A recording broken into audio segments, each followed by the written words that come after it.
Kami ang Republika Filipina Reenactment Group. Hindi kami mga artista, kami ay mga alagad ng kasaysayan, tagapangalaga ng alaala, tagapagdala ng mga kwento ng ating lahi. Sa bawat sinulid ng uniforme, may panatang tinutupad. Hindi upang muling isadula ang digmaan, kundi upang ipagpatuloy ang pag-alaala. Kami ay mga tagapagtanggol ng diwa ng bayan. Sa bawat lansangan, sa mga guho, sa mga katahimikan, naroon kami, hindi upang maging bida, kundi upang maging tulay, mula noon tungo sa ngayon. Sa bawat hakbang, dala namin ang tanong, paano tayo magpapatuloy kung hindi natin inaalaala kung saan tayo nagsimula?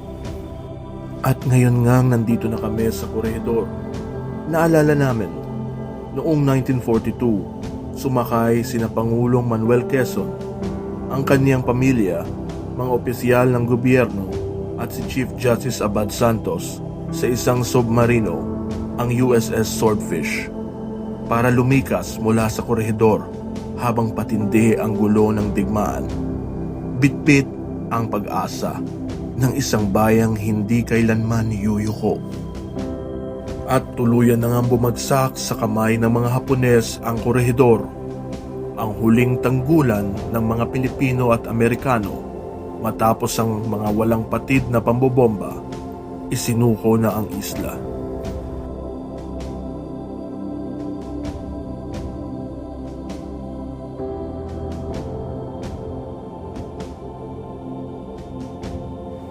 Kasama namin sa paglalakbay ang mga katuwang sa pag-alaala, ang Philippine Veterans Affairs Office at ang kanilang korehedor expert na si Ginoong Tony Ferredo, na matagal nang tagapangalaga ng mga kwento ng isla.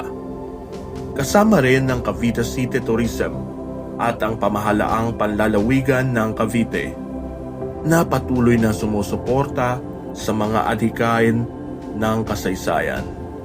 At si Professor Jeffrey Lubang ng DLSU Dasmariñas, na may tinig na tila susi sa mga lihim ng islang ito. Sa harap ng mga guho, sa ilalim ng mga punong saksi sa digmaan, nag-alay kami ng katahimikan, isang panimulang panalangin para sa mga nauna at para sa mga kwentong muli naming bubuhayin. Iba't iba ang aming pinanggalingan. May mga historical reenactor, guro, tagapangalaga ng kasaysayan, ngunit iisa ang aming layunin. Narito pa rin ang mga kanyon, tahimik, kalawangin, nakatingin sa dagat. Hindi na sila nagpapaputok, ngunit nagsasalita pa rin sila. Tulad ng mga gumuhong pader, hindi lang sila bato. Saksi sila sa gutom, sa takot at sa tapang. Sa bawat sulok, may iniwang bakas ang panahon, at sa bawat bakas, may kwentong dapat alalahanin.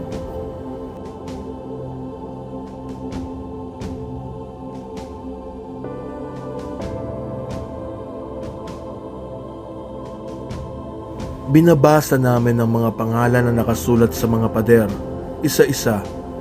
Hindi namin sila kilala, ngunit dala namin ang kanilang alaala. Ang korehedor ay hindi museo.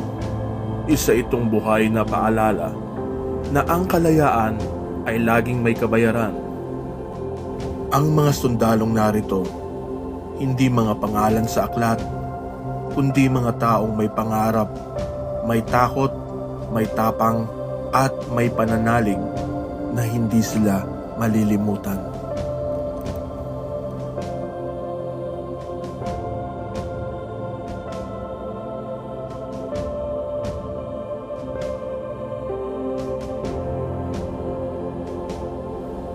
Tulad ng Mailong Barracks, hindi na ito tahanan ng mga sundalo, kundi dambana ng alaala. Ang mga haligi nito, tila mga butong nakalantad sa araw.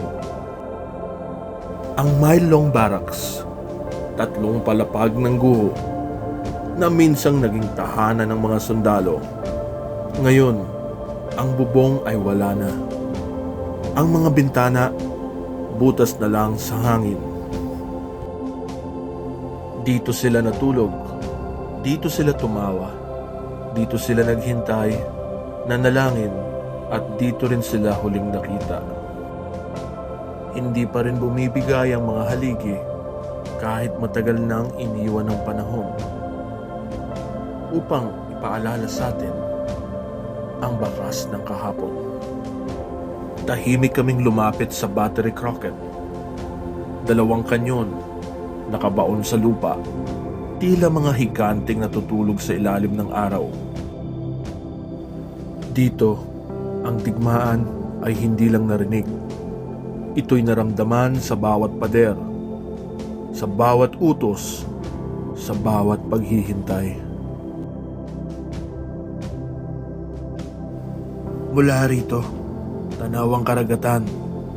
Dito sila nagbantay. Hindi alam kung kailan darating ang panganib. Ngayon, ang Battery Crockett ay tahimik na bantayog. Hindi na ito nagpapaputok, ngunit patuloy itong nagbabantay. Hindi sa kaaway, kundi sa ating alaala. Tila bahagi na ng burol ang Battery Crockett. Hindi ito tinayo para makita, kung hindi para magtago at maghintay. 2 kanyon na kayang lumubog at muling sumulpot. Tila mga aninong nagbabantay sa katahimikan.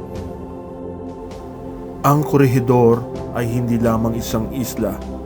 Isa itong alaala, isang tanod sa bungad ng Maynila na tahimik na nagbabantay sa ating kasaysayan at sa magiging kasaysayan ng Pilipinas.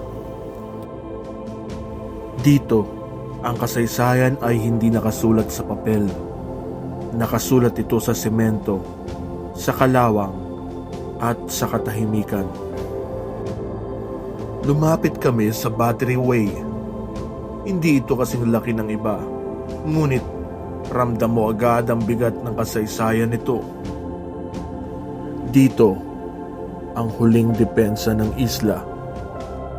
Dito, huling nagpasabog ng kanyon bago ang katahimikan. Ang Battery Way ay hindi lang istruktura.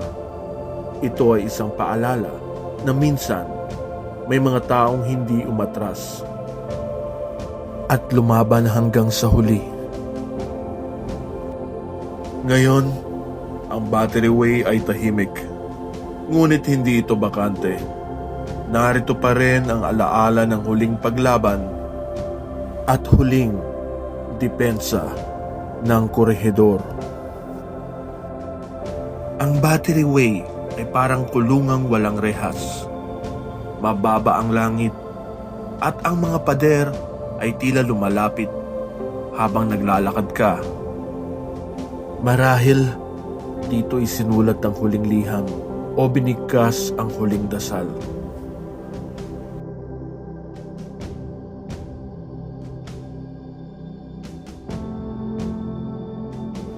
Sa tuktok ng burol, nakatayo ang Pacific War Memorial. Tahimik, maputi, walang palamuti. Tila parang mga dasal na isinulat sa marmol.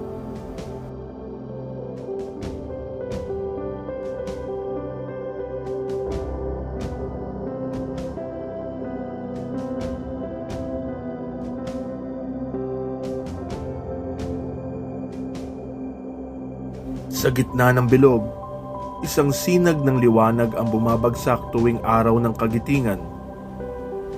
Parang paalala na kahit sa gitna ng dilim, may liwanag na hindi nawawala. Ang korehidor ay tila isang tulang isinulat ng panahon. May ganda, may sugat, may katahimikan. Sa unang tingin, para lang itong isang luntiang paraiso, ngunit sa ilalim ng mga dahon, Naroon ang mga kwento ng digmaan. Unti-unti nang binabalot ng kalikasan ang mga guho. Parang sinasabi niyang kahit ang sugat ay maaaring pahilumin ng panahon. Ngunit hindi ito paglimot. Ito ay pagyakap sa nakaraan at panata sa hinaharap. Ang korehedor ay nandito lamang, tahimik, matatag, at sa bawat pagbalik, tayo'y pinapaalalahanan na ang kasaysayan ay hindi tapos. Tayo ang nagpapatuloy nito.